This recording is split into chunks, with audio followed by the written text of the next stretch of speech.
I didn't realize what it was just hearing her talk about that. It was great. So, my name is Chris Cannon. I'm an emergency physician at another hospital in town. I was thinking my day went pretty well. My bike fell apart the day before, and they have mechanics on site. I took my bike there and did, let's fix it. Stay with them.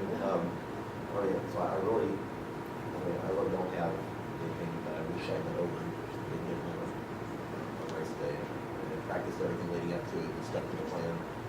Talked to a lot of people, we were talking to everybody got there, trying things out in practice and just kept doing it. And so everything went according to plan. Slowly, everything went according to plan. My two biggest things is definitely when you move up to Ironman, nutrition has to be there. I mean, you can do all kinds of sprints, even Olympics. You know, what are you going to do like that? You can probably even do a half. But once you move to Ironman, you gotta know what you're eating, and it's one of those things you gotta know, so you don't cramp up, so you don't feel like I did and get halfway through the bike and could well be done. So, and then of course the second one is to remember that you do have to run at the end of it. That kind of left my thought process like, okay, if I can swim this fast, I can bike this fast, you know, then I'll see what happens on the run. Just remember you gotta do all three of them.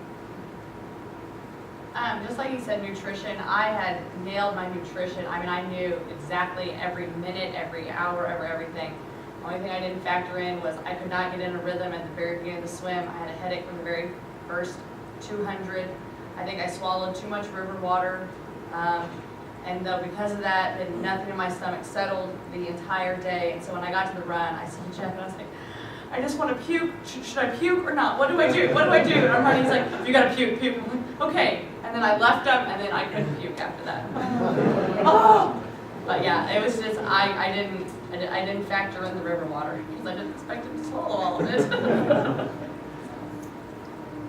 For me, my day, I couldn't have asked for anything better. They went as well as planned. One thing I would have done differently is train more on the run. I was kind of working on a stress fracture about halfway through the meat of my training, and I had to stop running and concentrate on biking and swimming. And so the highest distance I ever ran in my life before the Ironman was 17 miles. And then I did this thing, and about mile 16 or so, my calves started to cramp up, and I had to fight that for the remainder. I really don't think I could have. I mean, I was sick going into the race. That was probably the thing that I would have probably changed the most, is just kind of listen to my body a little more and cut back on the amount of training that I was doing and not get so run down. But throughout the event, you know, as good as I could ask for, I suppose. I will tell you this: I had a wreck 2 weeks prior to 2 weeks before the event, and then you know, when you have a bike wreck, of course you get all skinned up, and I wasn't going to go in that river with how being sporned up really was. So kind of watch that prior to the race, especially if you do Louisville. All right, to keep everybody on close to time, we may run a little bit over if you guys have more here. I'd like to just open it up and raise your hand and what questions you guys have or stories you want to hear, or don't be shy. Did you guys have any flats or problems with your bikes whenever you did the 112 miles? Any bike problems? I had mine the day before. So I just got it together, kind of didn't feel right off on the road in the hallway of the hotel, and so something was not right. I started flipping out, my heart rate started shooting up. I was like, I'm gonna do my bike every morning. I'm gonna do this. Train for a year and a half. I'm gonna do this. So I just went to the scan. He was like, it's fine. We'll get it fixed. Like, just fix it. So the day of the race, fast people, someone threw tax on the course this year to be funny / jerk. Fast people dealt with that. Like Mountain Davis had 3 flat tires because of that. Slow people like me did not have that problem because they cleaned it up by then.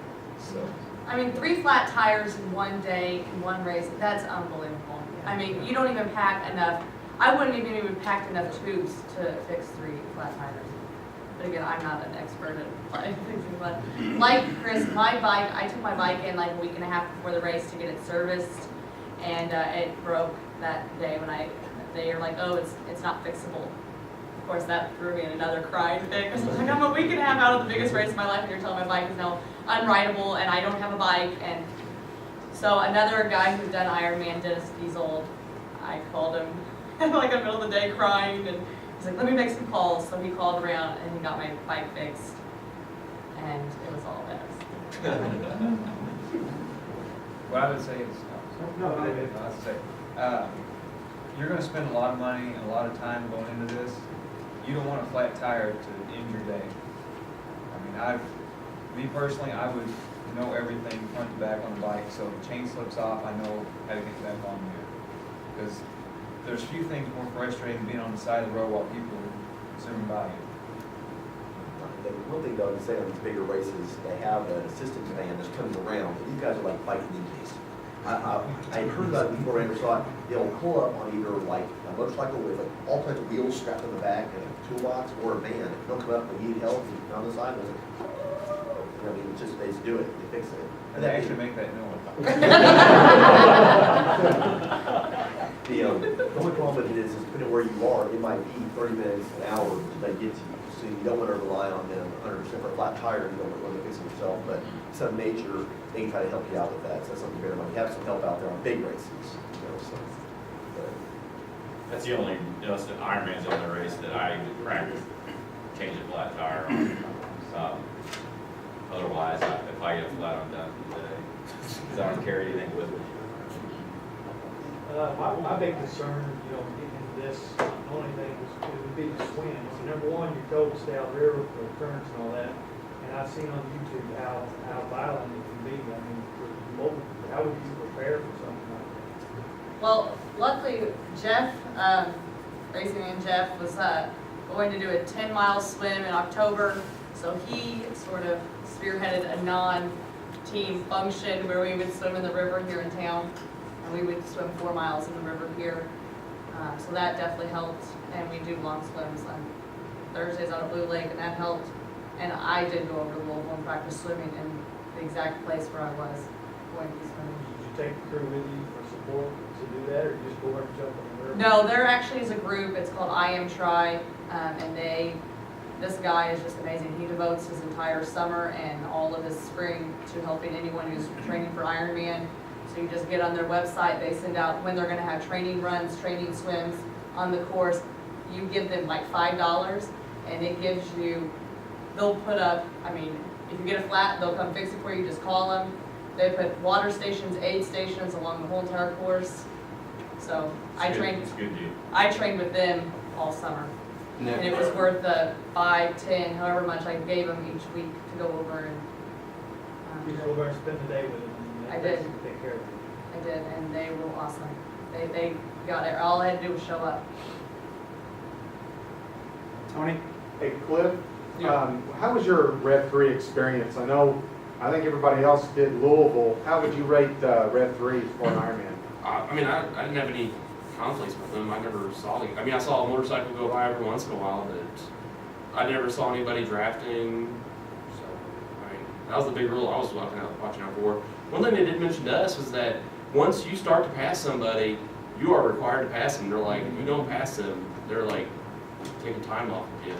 But I never saw anybody doing that. But I don't know. What are you looking for? The course, the support, was it pretty good? I saw the van go by every once in a while, but I didn't have a flat tire or anything. Aid stations were good. Aid stations were great. Yeah, I mean they had them every 15 miles, and they had people with Gatorade and goose, and you just rode by them at full speed and just grabbed them, chucked them down, and then you threw the empty Gatorade bottle on the side. Yeah, it was great. If you can do a race with Gatorade, that's a premium. That's one thing we were talking about. Ironman is affiliated with Power Bar, because that's the money thing. Their drink is called Perform. Perform sucks. It is horrid. Everyone hated it on there. It's like thin syrup. Really stuff. sugar. It was too, like, 'cause I had trained on it. I had trained on the powder Train and on the mixed. powder. Yeah, exactly, and it wasn't the same. It was not as strong, and that, again, screwed it up. So I started mixing water with, I get a cup of the Perform and like dump some water into it and drink it because it was so strong. And that's my biggest complaint with Ironman is drop the Power Bar Yeah. affiliation. I mean, they can't, 'cause it's like $8 million. But you need to train with that because Train with what's that's gonna what be you're, available. yeah, because that's what you're gonna have on your course, so.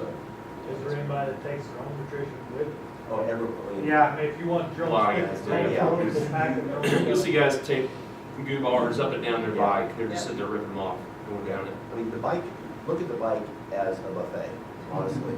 You're gonna eat almost the entire time you're on the bike. It seems silly to say until I've done it, practiced too much, I didn't get it, but you can't put in enough calories and enough liquid to make up for it on the run. You can't do it. On the bike, you can try to minimize how low you go into the run at. So basically, every 15, 20 minutes, you're eating something, whether it's, people bring real food, bring sandwiches, bring granola bars, you know, we have the goos, stingers, grill blocks, whatever you're into. Snickers are good too. Yeah, I mean, but the chocolate. Or even you're also drinking calories, you're having your own stuff that you train, I drink a Powerade just because probably the models look better.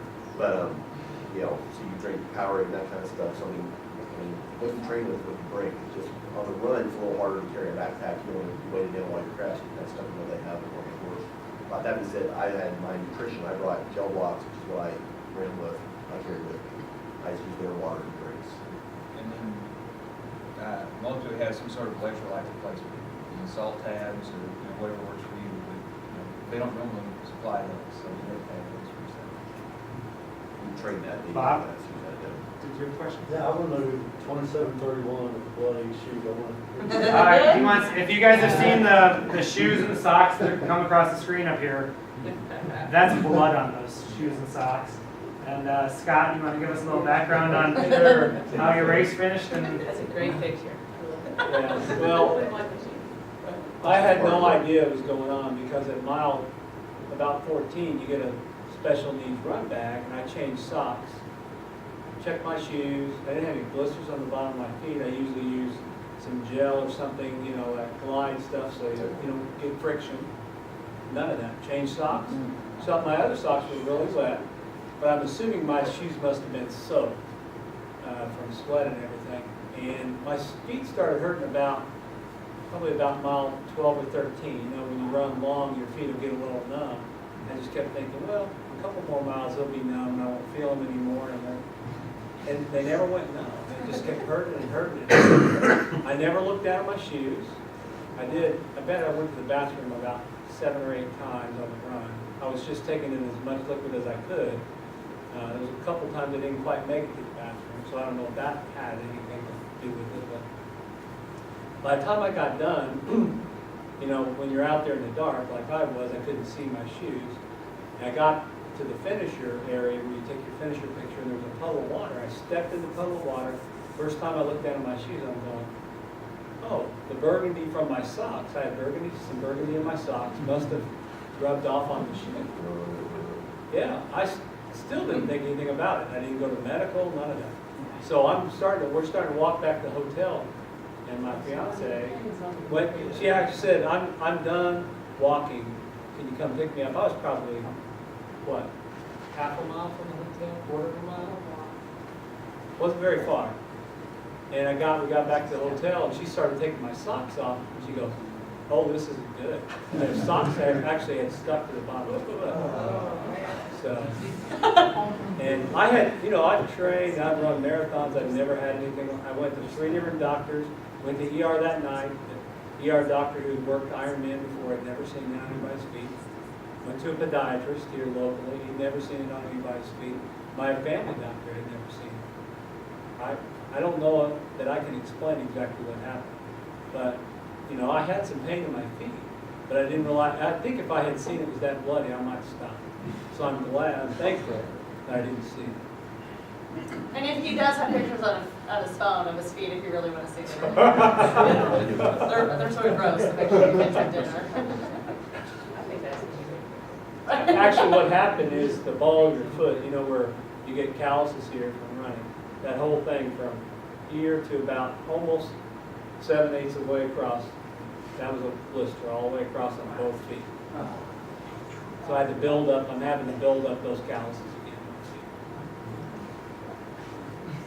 who else has a question? Right, he's an Ironman. Anybody else? I have a question. Go ahead. After you finish the Ironman, aren't you able to put your put in for the lottery for Kona.